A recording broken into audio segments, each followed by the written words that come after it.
Carte, तुला सांगितलंय ना तुझ्या बरोबर खेळायचे नाही की बोलायचे नाही. बहिष्कृत आहेत ते, त्यांना वाईट टाकले आहे. तुला खेळताना दिसलीस तर तंगड तोडून हातात दे. काय रे संन्यासाच्या पोरांनो, तुम्हाला खेळायला काय आमची पोरं भेटतात का? अरे मरून का जात नाही तुम्ही?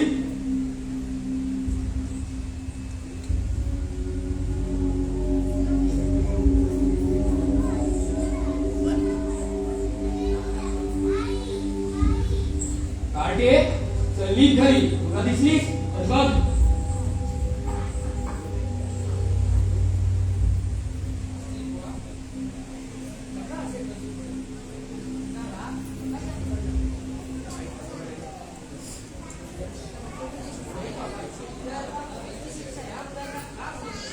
हे तू मला शिकवतोस.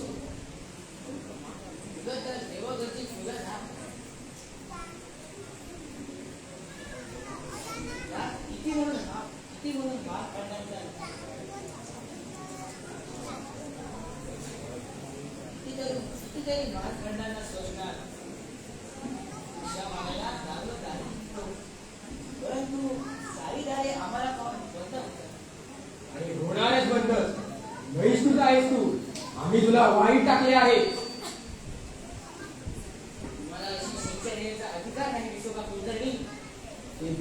तुम्हाला याची कुठे तक्रार करायची तिथे करा. अगदी कुठे कारणे घालायचे तिथे घाला. देवगिरीला यादवांकडे गेलात तरी चालेल. मी या गावाचा धर्मरक्षक आहे. धर्माच्या रक्षणासाठी मला तुझ्यासारख्या धर्मगुणव्यांना शिक्षा दिलीच पाहिजे.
त्यामुळे स्वतःचे कर्तव्य पूर्ण करू शकत नाही. भिक्षा मागायला कोणा घरी गेलो तर भिक्षा देत नाही. मुलगे कुठे गावात गेले तर त्यांची सावलीही पडू देत नाही. नदीवर पाणी आणायला गेलो तर पाणीही देत नाही. कितीतरी मान घटाना सोडतात. असहाय्य झाले. मी काय म्हणते, एकदा तरी ब्रह्मवृद्धांच्या सभेत चला आणि त्यांच्याकडून न्याय मागा. मुलांची मुर्ची तरी व्हायला हव्या. सांगतेस तर बघतो प्रयत्न.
योग्य मार्ग दाखवून अधोगतीपासून रोखणे हे प्रत्येकाचे कर्तव्य आहे.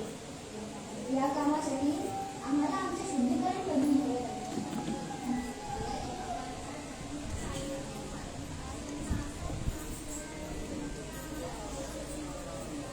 वैशालच्या विद्यार्थ्याशास्त्रीकडे जाऊ, त्यांना विनवणी करू.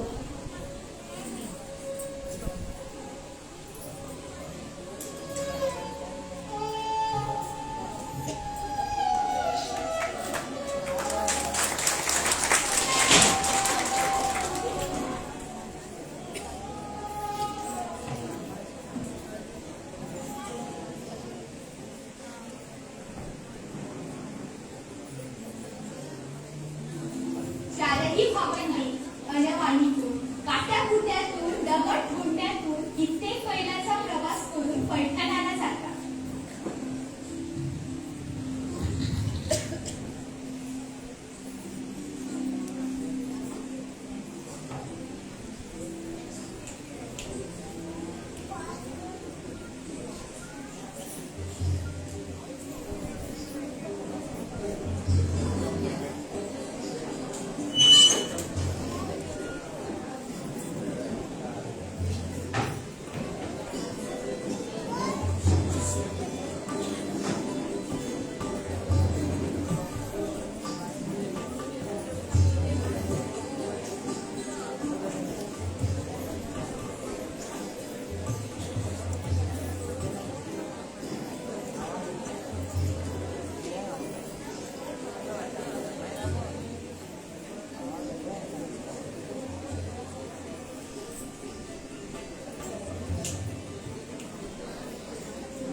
तुम्ही आहात तसेच राहून परमेश्वराचे भजन कीर्तन करा, म्हणजे तुमचे सर्व पाप नाश होऊन तुम्ही शुद्ध व्हाल. तुमच्या बाबतीत आणखी काहीच करू शकत नाही. म्हणजे पैठणच्या धर्मपीठात आम्हाला न्याय मिळाला नाही तर ज्ञानदेवा राग उपयोग नाही. समाज तुला कोण आपल्याकडे घेत नाही तर तो समाजात तुझ्यावर येईल. असं काहीतरी कर, म्हणजे तुझ्या इच्छेप्रमाणे त्या समाजाला योग्य मार्ग दाखवता येईल. म्हणजे मी काय करावे? भगवंताने सांगितलेला हा मानवता धर्म, भगवत धर्म तुला इच्छेने सर्वांना सांग. माणसाने माणसाला धिक्कारू नये हा गीतेतला मानवता धर्म मी जगाला सांगेन. जगाला सुखी ठेवण्यासाठी तो मानवता धर्म आम्ही जगू. मग भले धर्म मार्तंडाचे दगड डोळे खाऊ लागेल तरी चालतात.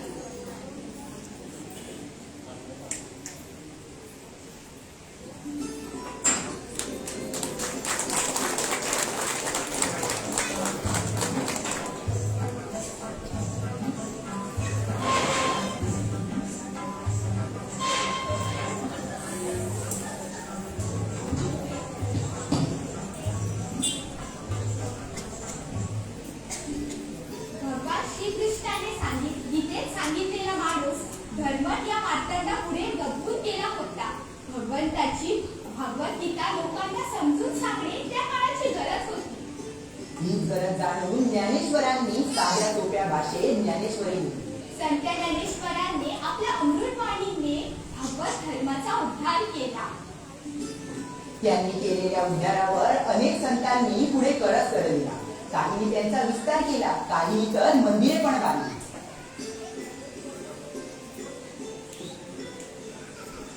आई बाबा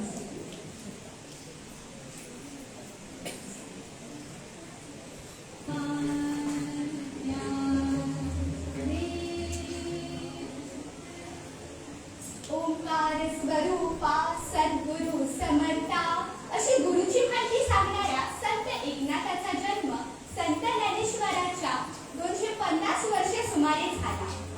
संत ज्ञानेश्वर संत नामदेव यांचा वारसा पुढे चालवत त्यांनी 40,000 ओव्यांचे भारावार रामायण लिहिले.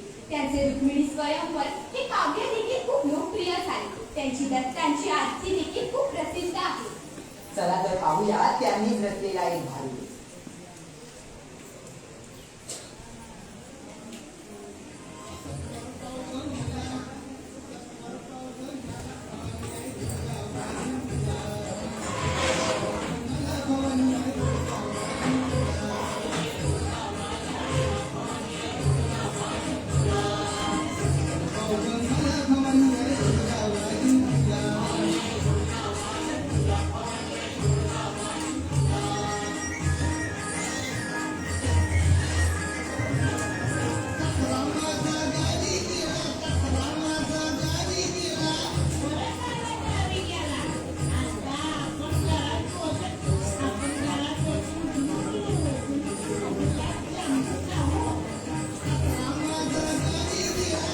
हॅलो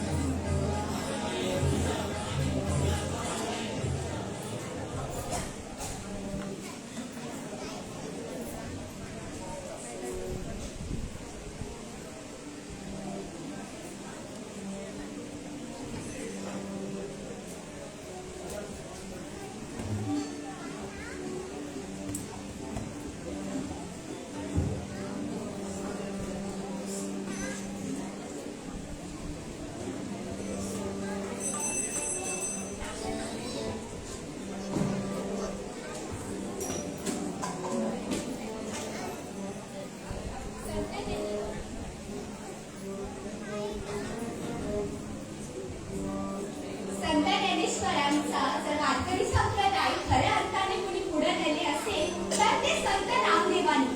नाचू कीर्तनाच्या रंगी असे म्हणत महाराष्ट्रापासून पंजाबपर्यंत विठ्ठल नामाचा महत्त्व साऱ्या जगाला पटवून दिला. चला तर पाहूया विठ्ठल भक्ती वेड्या असलेल्या संत नामदेवांच्या बालपणातली ही गोष्ट. पुंडलिका वरदे हरी विठ्ठल श्री ज्ञानदेव तुकाराम.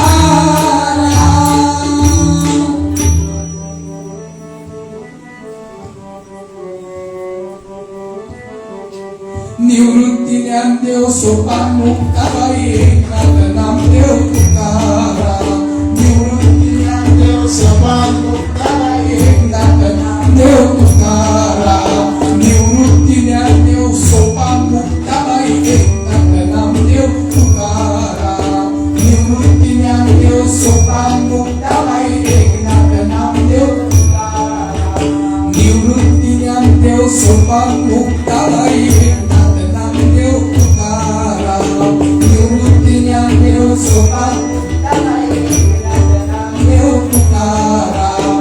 निवृत्ती ज्ञानदेव सोपान मुक्ताबाई एकनाथ नामदेव तुकाराम. निवृत्ती ज्ञानदेव सोपान मुक्ताबाई एकनाथ नामदेव तुकाराम.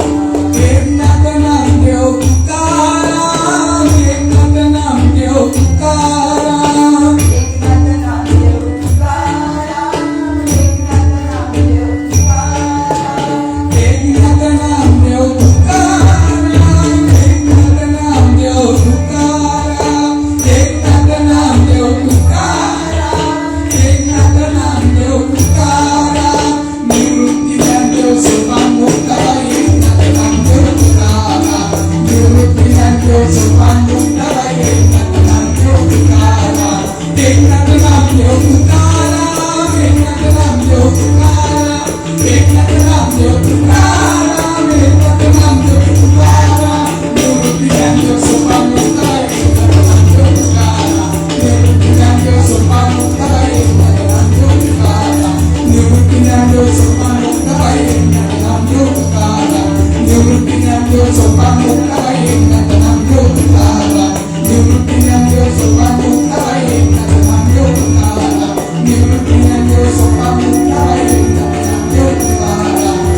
तर लवकर जेवून घे.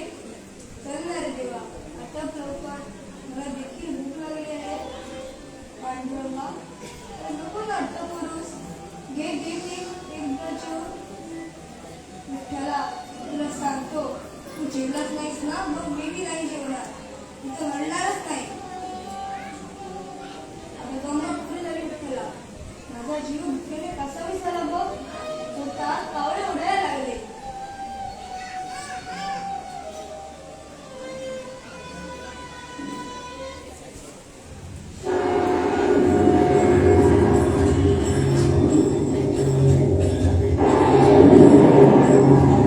उठ, चालल्या मला, उठ.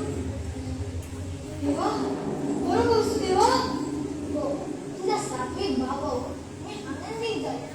हो, मी काय करू शकतो तुझ्यासाठी? काय बी करू नकोस. हा नैवेद्य तेवढा खाऊन घे. मग मी भरायला जायला मोकळं. अरे वेड्या, मी तेव्हा भावाच्याच भुकेला जातो. मी पुढचा नैवेद्य कधीच खात नसतो. नाही देवा, तू हा नैवेद्य तेवढा खाऊन घे. तू हा नैवेद्य खाल्ल्याशिवाय मी एकदम आणणारच नाही. अरे नाही रे बा. अरे इतके भक्त माझ्या पुढे इतकी पंचपक्वाने ठेवली. ती जर मी खायला बसलो तर माझ्या पेट नाही संपणार. कसं रे बरं मावेल ते? नैवेद्याच्या वासनेच मी तृप्त होतो. नाही देवा, तू हा नैवेद्य तेवढा खाऊन घे. वेड्यासारखा हट्ट करू नकोस. तुझा नैवेद्य मला पावला, त्याने मी तृप्त झालो. असं कसं? नैवेद्य खाल्ल्या बिगर तृप्त कसा होणार? तू हा नैवेद्य खाल्ल्याशिवाय मी इथं जाणार नाही. तू खात नाही तर मी डोके आटून घे. थांब ना बाय, असं वेड्यासारखा नको वागूस. तू इतक्या प्रेमाने आग्रह करतोस तर तो आग्रह मी मोडू शकणार नाही. दे ते नैवेद्य.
नाम्या, नाम्या, अरे कुठे आहेस तू?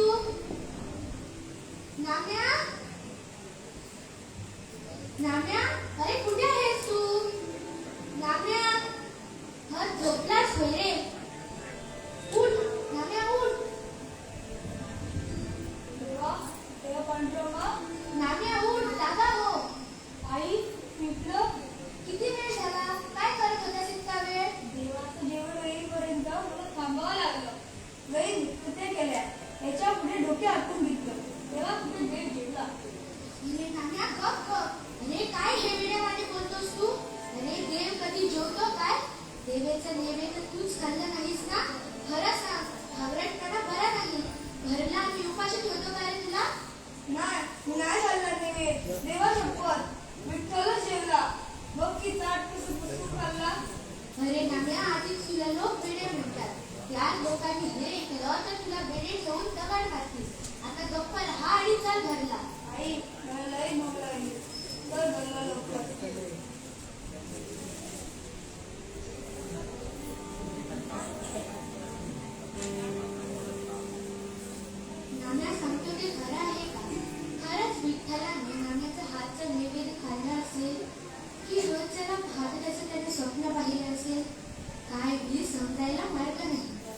दगडाची मूर्ती नैवेद्य कसा खाईल? नामा शपथ घेतो म्हणजे खोटंही बोलणार नाही. आणि जर तो नैवेद्य दुष्काराने खाल्ला नाही तर तो नैवेद्य गेला कुठे? माझा नाम्या रात्रंदिवस पांडुरंगाचे नाम मुखात घेतो म्हणून छान. इतक्या लहान वयात तो भक्तीच्या कसोटीला उतरला असेल. विठ्ठल भक्तीची पुण्याई असेल ही.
कशा कुठे उकिरड फुटायला गेला म्हणायचा. वासुदेव हरी पांडुरंग हरी.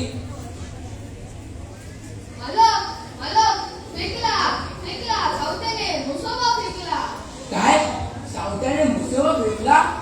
अरे रे रे रे, बाप बाप कुठे पेटी गेली तो बाप? अरे होय, पण अशा वेळी तू काय करावे म्हटले होते मी? तुझा लाज आलं ना ध्यानात मग?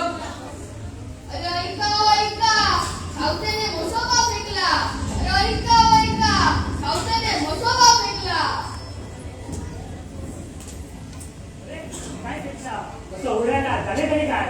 अरे काय झालं नाही ते विचार. असे झाले तरी काय? अरे सावत्याने फेकला. अरे सावत्याने काय फेकला? सावत्याने मुसोबा फेकला. मुसोबा फेकला? लय बेकार केले त्या सावत्याने. अरे रे रे. चला आता साऱ्या गावाला सांगू. त्या गावात देवीचा कोप झाला कर. होय तर मुसोबा म्हणजे साधा संपर्क करायला नाही, गावात कोप येईलच. मग आता काय करायला पाहिजे होते? गावाची बातमी सांगायलाच पाहिजे. आता ते मी सांगायला पाहिजे तुला. मग वाट कोणाची बघतोय? हा बघ आताच जातो. अरे फेकला रे फेकला, सावत्याने मुसोबा फेकला. मुसोबा सावत्याने मुसोबा फेकला. आता काय ही बातमी साऱ्या गावाला कळल्याशिवाय राहायची नाही. छान झालं, आता गाव जागा होईल. कसं आहे, गावावर संकट येणारच, याची आम्हाला काळजी. समजलं. आणि जरी संकट येणार नाही तरी तुम्ही संकट आणणार आहात. अरे हराम्या गप, हळू बोल. आम्ही जे काय करतो त्या तुझी ईद आहे हे विसरू नकोस. होय की मला तुमच्या संस्कारावर आमची चूल पेटते. होय, आता आम्हाला मर्यादा पोल द्यावा लागेल. परंतु कोण घेणार? आम्ही घेऊ, साऱ्या गावाला गोळा करू. आत्ताच कामाला लागतो, चांगल्या कामाला वेळ नको. कसं म्हटलं? आता गावावर संकट येणार म्हणजे पटकी येणार. अरे होय की, मर्यादा खूपच तसा आहे. म्हणजे तुमच्याकडे लोकांची ही रांग लागेल कंदमुळासाठी. अरे होय की. मग तेव्हा मी जातो रानात कंदमुळं गोळा करायला. हो, आणि मी जातो मर्यादा प्रसाद लावायला. आता सावत्याचा काही गट नाही. जरी सावता मालकाच्या तावडीत वाचला तरी आमच्या मालकाच्या तावडीत वाचणार नाही हे मात्र नक्की.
काय रे सावत्या, आराम्या की शेतातला मुसळ विकलास? मी कोणता मुसवा नाही फेकला. शेतात नांगरताना दगड टाकला, ठेवला बाजूला. काय दगड म्हणतो तू देवासनी? अरे हा बाबा सावता देवासनी दगड म्हणतो. अरे ऐका हा सावता देवासनी दगड म्हणतो. अरे दगडाला दगड नाही म्हणू तर काय म्हणू? म्हणजे अरे म्हणकी देव शास्त्री सांगतात ना, मग म्हणकी त्याला पैका म्हणूनच पडतात. हे मला माहित नाही, परंतु तुम्हाला देवच पाहायचं असेल तर या दगडात नाही माणसात पहा. म्हणजे प्रवचन द्यायला लागलं की मग आम्हाला कामच राहिलं नाही तर. हो, नुसती प्रवचन देऊन लोकांना आणखी घाईत करण्यापेक्षा लोकांना श्रम करायला सांगा.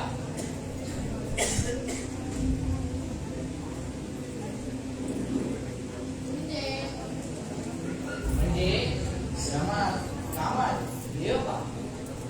आपल्याला नेमून दिलेले काम करणे म्हणजे खरी देवाची पूजा. काम धंदा सोडून देवाची केलेली पूजा देवाला सुद्धा मानायला नाही.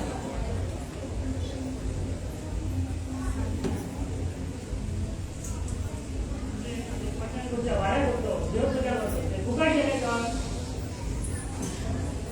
या बाळांना शिकवा, त्यांना ज्ञानी करा, त्यांना कामाचे महत्व पटवून द्या, शेताबद्दल काम करू द्या, श्रम करू द्या, शेतामाळात भाव करू द्या.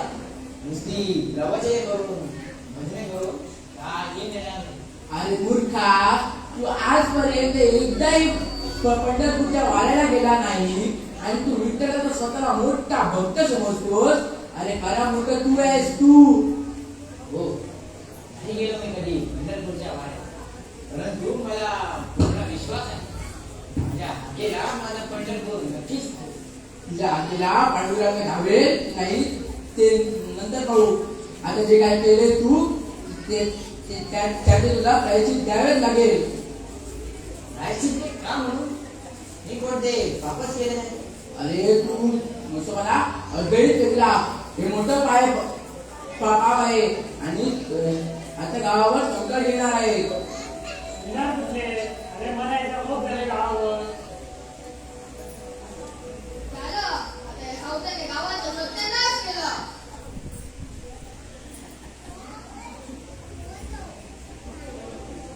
आता या पद्धतीने गाव वाचो अथवा न वाचो, पण माझ्या हातून या सावल्याला कोण असणार ते मी पाहतो. पाटील बुवा, एवढं काहीतरी तोडगा काढा की. अरे मी काय म्हणतो सावत्या, तू साऱ्या गावाला बकऱ्याचा जेवण घाल. अगदी बरोबर बोलला तुम्ही. हो, अगदी बरोबर. हो, आणि आम्हाला काहीतरी गोड गोड लाडू करायला चालतील. पापच केलं नाही तर प्रायश्चित्त का करू? कोणत्याही प्राण्यांची हत्या करून पाप दूर होऊ नसत. डाळ भात, आम्हाला डाळ भात आणि त्यावर तुपाची डाळ. कसं? अगदी बरोबर. कोणतेही प्रायश्चित्त घेण्यासाठी मी मुक्या प्राण्यांची हत्या करू शकत नाही. मुक्या प्राण्यांची हत्या करून पाप दूर होऊ नसत. तू प्राण्याची हत्या करू शकत नाही तर आम्ही तुझी हत्या करू. चला आणा मारा आणि याच्या साऱ्याने त्याला आगी लावा. चला मारा मारा मारा मारा.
पांडुरंग आमच्यावर लागू येईल, कारण हा मळा त्याचाच आहे.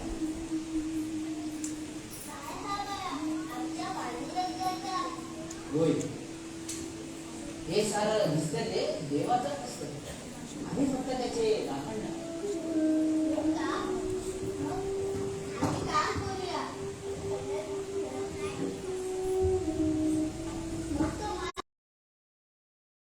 मग तो मळा चांगला फुलवला, तो मळा हिरवागार झाला, तो पांडुरंग नक्की येणार.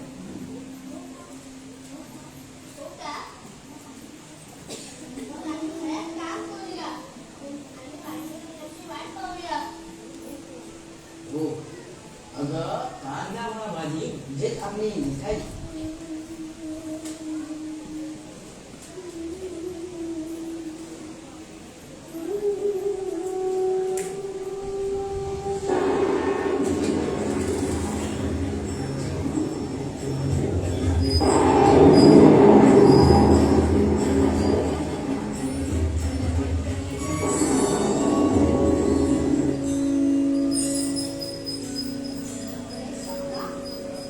पांडुरंगा विठ्ठला, मी स्वप्नात तर नाही ना?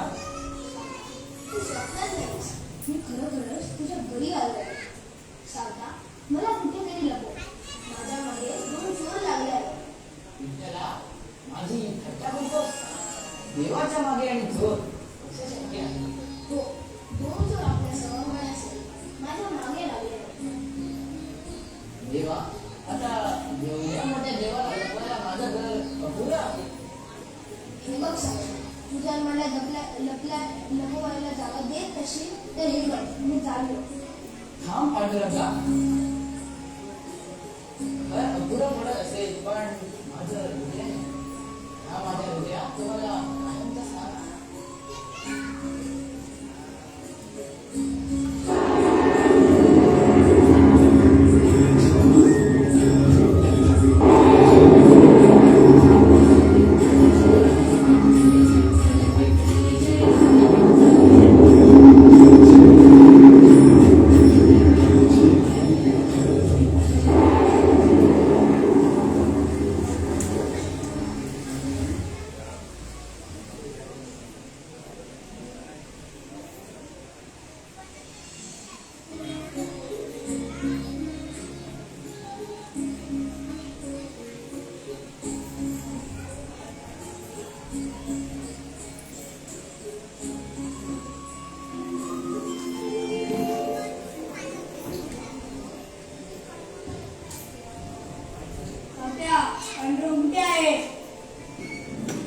पांडुरंग, इथे कसं शक्य आहे? मी तर पंढरपूरच्या मंदिरात. सावत्या, खऱ्या बोलाने बोल. तू पांडुरंगाला कुठे कुठे लपवलास? अरे देवाला लपवणारा मी कोण? देव तर सर्वत्र आहे. अरे सावता, अरे सांग की रे बाबा. पाटील बाबा, मी सांगितलं ना, देव सर्वत्र आहे. देव माझा हृदयात आहे. मग उडून घ्यायची संधी जाईल. काढू काढू पांडुरंग काय बाई.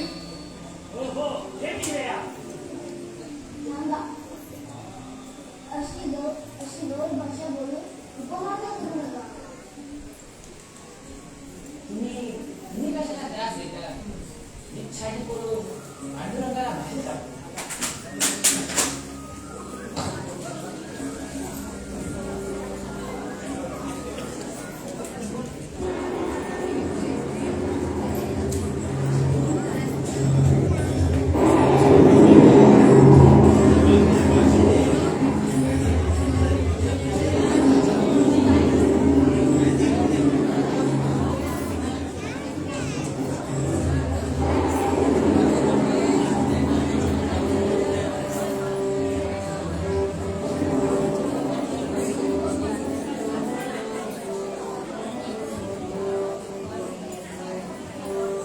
पुंडलीक वरदे श्री ज्ञानदेव विठूचा गजर हरिनामाचा चेंडा रोईला चेंडा रोईला विठू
होय देवा, आम्हाला क्षमा करा, आम्ही चुकलो, क्षमा करा देवा.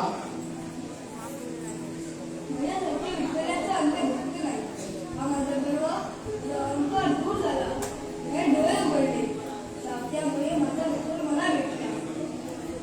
मला देवाने बंदिस्त करून ठेवण्यापेक्षा तुमच्या मनाचं नावाने बंदिस्त करा. हे मला आवडेल. तुम्हा सर्वांचं कल्याण असेल.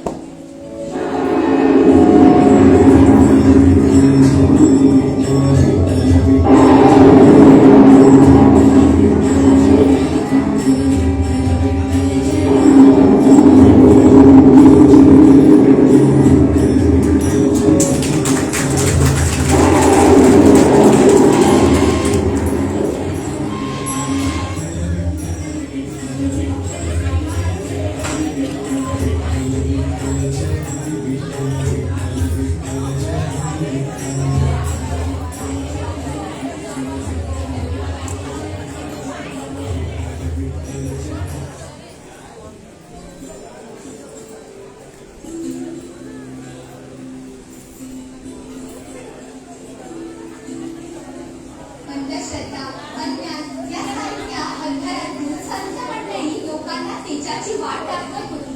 परंतु यवनी संकटाचा सामना कोण करेल?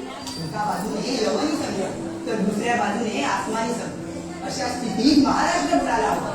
निर्भय भंगरली, घरे दुर्भंगली, मैल्या बाबड्यांवर अत्याचार होऊ लागले.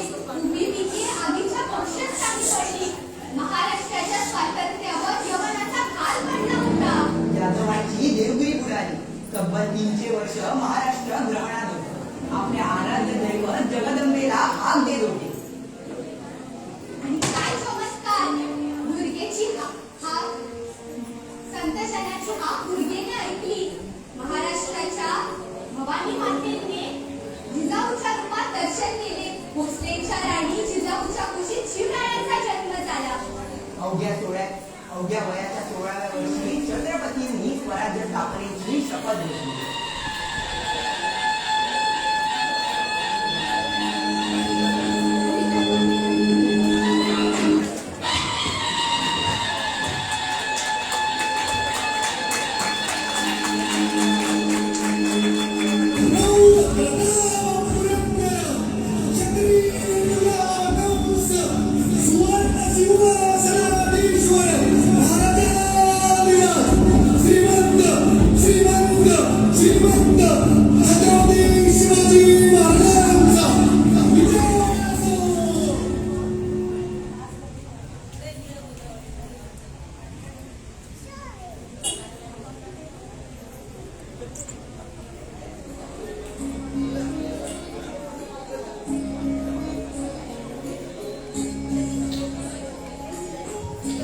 भागवत धर्म मंदिरावर ज्यांनी कडक चढविला तो संत श्रेष्ठ, संत शिरोमणी त्या शब्दप्रमुख संत तुकारामांनी. चला तर पाहूया संत तुकारामाच्या जीवनातील एक गोष्ट.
महाराज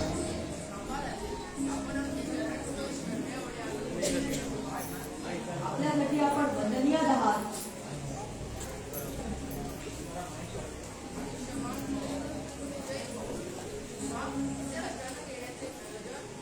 महाराज मुर्डेश्वराला साक्ष ठेवून हिंदवी स्वराज्याचा मुहूर्तमेढ आम्ही मोठ्या उमेदीने रोविला, परंतु सारी हय्यात गुलामगिरीला फिरवण्यात गेली.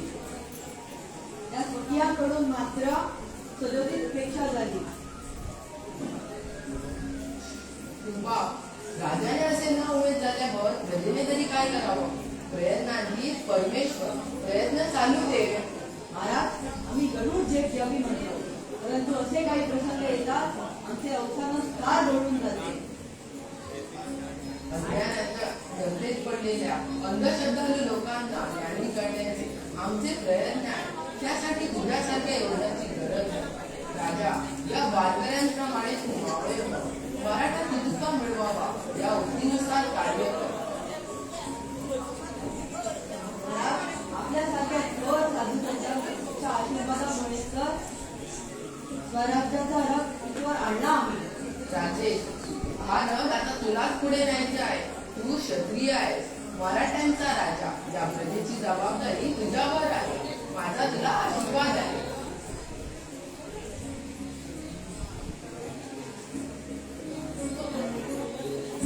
महाराज, आई साहेब कुठे आहेत? आवले, अगं बघ कोण आले आहेत.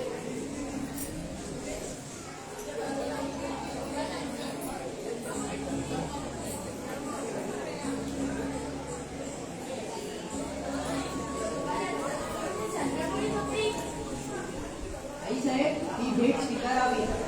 काय म्हणतात महाराज? हे प्रसंग आमच्यासाठी? होय आई साहेब, ही आपल्याकडून तुम्हाला भेट. हे सारे समजे दागिने, ते अलंकार, ही कापड आमच्यासाठी. होय आई साहेब, आमच्याकडून ती भेट आपण स्वीकारावी. नाही आवले, हे धन आमच्यासाठी नव्हे. आम्हाला काय करायचं आहे? धनाचा रोग बरा नव्हे. जे आपले नाही ते कधीच आपले नसते. शुभा, काय रे, काय हा वेडेपणा? महाराज, आपल्यासारख्या थोर मोठ्या माणसांच्या हाती रिकामी हाती कसे यायचे? आई साहेबांची शिकवण म्हणून आणली ही भेट. रात्रंदिवस आपण बसतात काय होतं, आणि मी हास्य प्रपंचाचा गळा. आमच्याकडे लक्ष नाही तुमचे. दोन सोन्यामध्ये पोराने पडला. कसं झालं हा संसार? आणि कोणी हात घेऊन दिले तर ते मी नको असतं. मग काय करूया? सांगा तुम्ही, काय करूया? कसं चालेल हा संसार? बघा आवले, आमची चिंता वाढणारा तो पांडुरंग. अशा फुकटच्या संपत्तीचा मोह धरू नकोस. एका पुत्राकडून आपल्या आईसाठी भेट म्हणून तरी आता स्वीकार करा. म्हणजे पुढच्या दाराने नाही तर मागच्या. असंच ना बाबांनो, ही आभूषणे आणि वस्त्रे घेऊन जा परत. राजा, ही वस्त्रे, ही आभूषणे तुझ्यासारख्या राजाचे वैभव. आम्हा वारकऱ्यांना काय मोह? ती वस्त्रे घालून कुठे मिरवायचे आम्हाला? क्षमा असावी महाराज. जा राजा, वर्णश्रम आणि धर्मपालन करतो. सत्ता संपवून इंद्रजी स्वराज स्थापन कर. पांडुरंग तुझ्या पाठीशी आहे. जा, तुझे कार्य तशीच नेण्यास भवानी माता समर्थ आहे.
वेदार्थ सांगण्याचा अधर्म केला.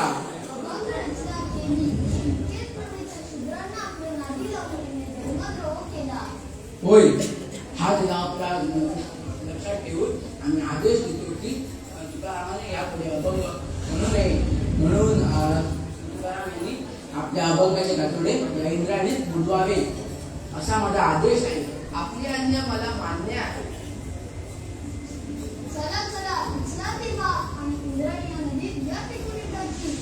काय पण एकाचे अभंग करणार.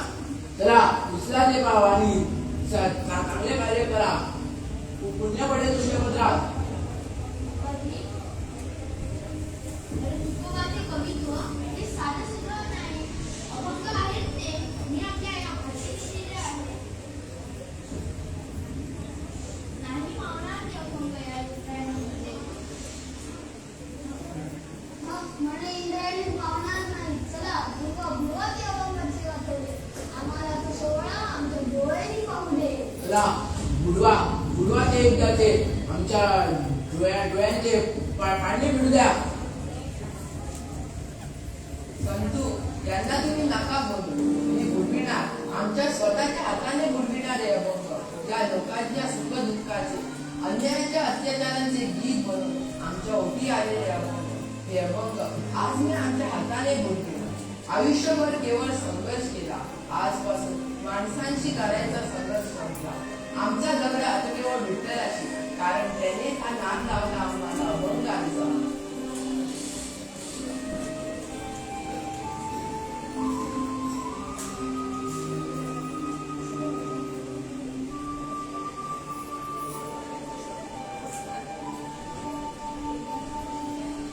एकदाचं आमच्या मनासारखं झालं. आता तुझ्या संपला.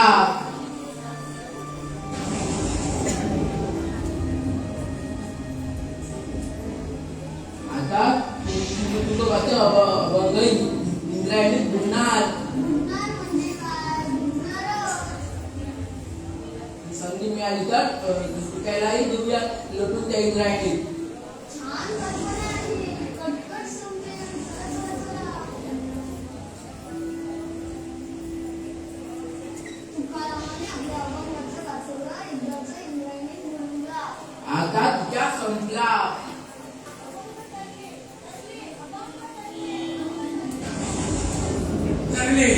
तरले तुकोबाचे अभंग तरले. अभंग तरले तुकोबाचे अभंग तरले. तरले तुकोबाचे अभंग तरले.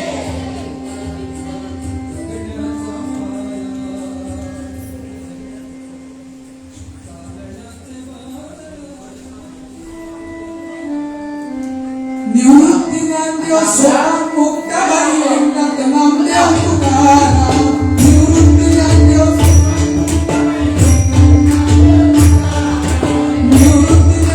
सोपान मुक्त बाई एकनाथ नामदेव तुकाराम.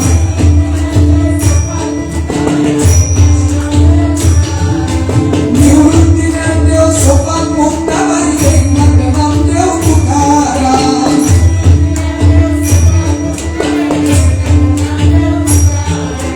निवृत्ती ज्ञानदेव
आमच्या महाराष्ट्रातील थोर संत ज्यांनी या भूमीवर जन्म घेतला.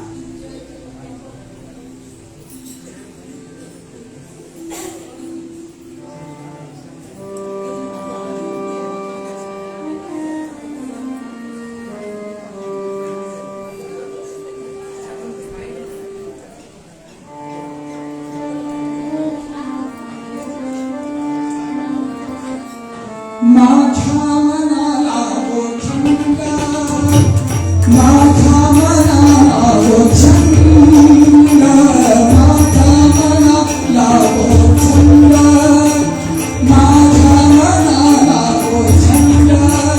नित्य गोविंद गोविंद गोविंद, नित्य गोविंद गोविंद गोविंद, नित्य गोविंद गोविंद गोविंद. माझ्या मनाला छंद, माझ्या मनाला छंद, नित्य गोविंद गोविंद गोविंद, नित्य गोविंद गोविंद गोविंद.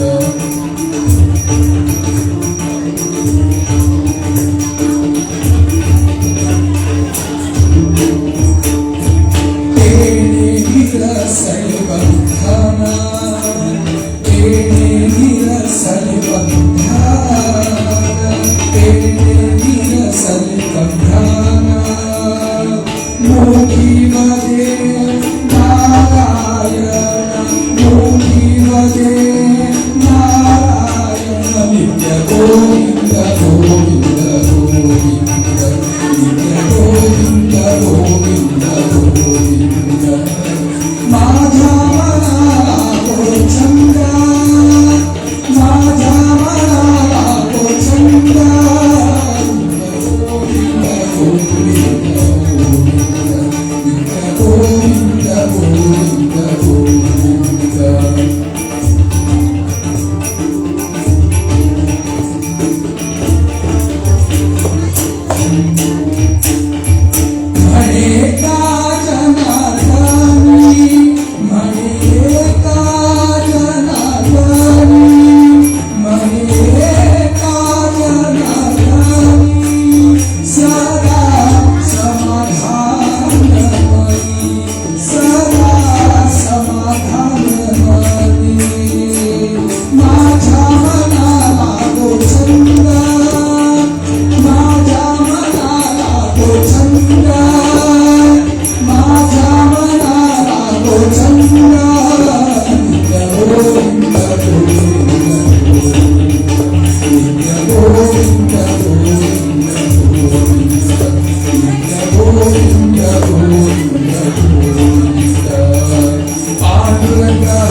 श्यामला मातरम वंदे मातरम मातरम वंदे मातरम